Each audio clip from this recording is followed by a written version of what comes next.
When I was a young boy, my house always felt like a prison, with its tall walls and barred windows. I could hear the world outside calling to me, enticing me with its whispers of adventure and friendship. But my mother forbade me from ever leaving. "It's not safe out there," she would say, her voice tinged with fear. I didn't know why. The outside world didn't seem at all that scary, but I obeyed. Little did I know, Mom kept a secret any child would never imagine. I stayed within the confines of our home, spending my days alone, with only my imagination to keep me company. I had no friends. How could I make any when I had never set foot outside? But one day, as I sat by the window, watching the leaves dance in the wind, a sudden burst of courage surged within me. My mother had left to run errands, and I found myself overcome with the desire to explore the world beyond our walls. So with trembling hands, I pushed open the heavy door and stepped outside. The world greeted me with open arms, and for the first time in my life, I felt alive. The sun warmed my face, the breeze tousled my hair, and I laughed with joy as I ran through the streets, reveling in the freedom I had so long been denied. But my euphoria was short-lived. Before I knew it, strong arms wrapped around me, pulling me into the shadows. I struggled and cried out, but the man in blue held me tight, his grip unyielding. "Let me go!" I screamed, tears streaming down my face, but he only tightened his hold, his eyes cold and indifferent. And then I saw her. Mom. She was on the ground across the street, her face hidden behind a pair of sunglasses. She wore silver bracelets on her wrists, glinting in the sunlight. I called out for her and struggled to run to her as the man held me back. "It's okay, honey, I love you. Never forget that," she choked out. I could tell she was trying not to cry. The man dragged me to his car as I continued to struggle. At that moment, all I felt was regret. Why did I have to leave the house? I should have listened to Mom. I was so terrified. I had no idea where this strange man was taking me. No idea what horrific revelations awaited ahead of me. As the car drove away with me inside, I watched from the window as some more men in blue dragged my mother away. And that was when I saw it. The car. I hadn't noticed it before, nor did I have much knowledge of normal, everyday things. How would I? I was so sheltered from the outside world. Mom never allowed me to even watch TV. But staring at that car right then, I remembered. I recognized that car from a book I had at home. It was a police car, which would make those men police officers. It then dawned on me that this must mean that my mother had done something very bad. As such a young and naive child, this was a hard and rather confusing pill to swallow. But that wasn't the whole story. Not nearly. Those police officers held a secret far more traumatizing. Come to find out, the most unsettling revelation about my mother was not that she was some kind of criminal. No. But that she was, in fact, not my mother at all. You see, she took me from my birth parents as a newborn. She kidnapped me from the hospital. Finding this out, although I didn't understand much, I understood this. Mom, or whoever she was, had lied to me my whole life. Thinking of it now, it made a lot of sense why I wasn't allowed to be a normal kid. Not that I became in any way normal after that experience, but then again, who would?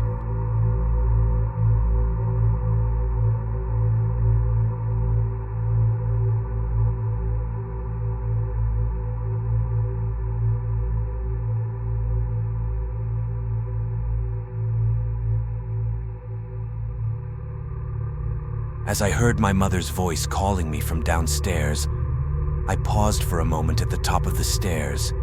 The soft glow of the kitchen spilled onto the landing, casting eerie shadows along the hallway. At the bottom, I could see the silhouette of my mother moving about, her figure hunched over the stove as she prepared dinner. With a hesitant step, I began my descent, the creaking of the stairs echoing in the quiet house.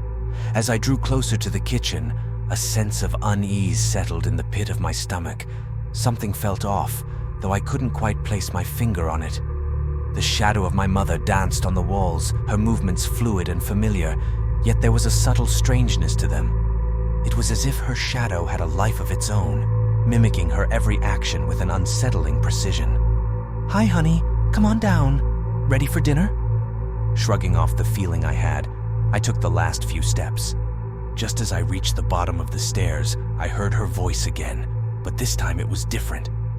It was soft, almost a whisper, tinged with a hint of fear. "Sweetie, don't go down there. I heard it too." My heart skipped a beat as I froze in place, my eyes wide with terror. My legs began to shake. Her voice came from upstairs. I turned to look back up there, my breath catching in my throat. "Mom?" I shakily whispered. Emerging from the closet at the top of the stairs was my terrified mother. "Come here, quietly!" She motioned for me to come toward her. I gulped, turning back to look at the shadow on the wall in front of me, reflecting the actions of whoever was in our kitchen. Once again, I heard my mother's voice. "What are you doing?" "I can hear you, silly," it said with a giggle. It then began to hum a deafening tune that gave me shivers. Its shadow danced on the wall along to the tune as it began to grow taller and morph into something terrifying. I bolted up the stairs to my mom, and we hid in the closet together. We huddled together in silence, listening intently for any sign of the shadow that had haunted us. Outside, the house was eerily quiet, as if holding its breath in anticipation. And then, just as suddenly as it had begun, the humming stopped. In its place, there was only silence. A deafening, suffocating silence that seemed to stretch on for an eternity. We waited, holding our breath, unsure of what would come next. And then we heard it. A soft, sinister laughter echoing through the darkness. It was a sound unlike anything I had ever heard before. Cold, malevolent, and unmistakably inhuman. As the laughter grew louder, my mother pulled me closer, her grip tight and desperate.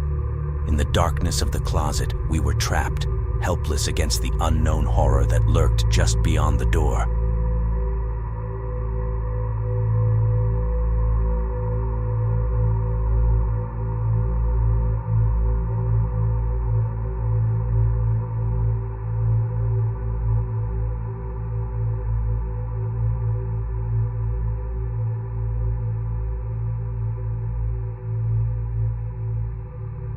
The day I found my birth mother was supposed to be a joyous occasion, a moment of reunion and connection that I had dreamed of for years. As I stood on her doorstep, a sense of anticipation coursed through me. Opening the door, my birth mother greeted me with a warm smile, her eyes shining with excitement as she pulled me into a tight embrace. "I'm so glad you could make it, Sarah," she said, her voice filled with genuine affection. "Come in. Lunch is almost ready." As I stepped into her cozy home, the smell of home-cooked food wafted through the air, mingling with the faint scent of something sweet. As we sat down to eat, her sweet demeanor changed. The warmth in her eyes turned cold and calculating, her smile becoming strained and forced. I tried to brush it off as nerves, chalking it up to the stress of our reunion. But deep down, I knew that something was wrong. As we ate, her gaze never left mine, her eyes boring into me with an intensity that made my skin crawl. And then, just as I was about to make an excuse to leave, she spoke. "I'm sorry, Sarah," she said, her voice barely above a whisper. "But I need you." I froze, my fork halfway to my mouth as her words sank in. "What do you mean?" I asked warily. She smiled, but there was no warmth in it. Only cold, ruthless determination. "I'm sick, you see. Dying. But you can save me, Sarah, don't you see?" She caressed my arm gently, a hopeful smile painted across her face. I stared at her blankly, wondering what she could mean. "You need me?" I asked, smiling nervously. "Well, sort of." She started and then paused. "You see, I need part of you. I need your lungs.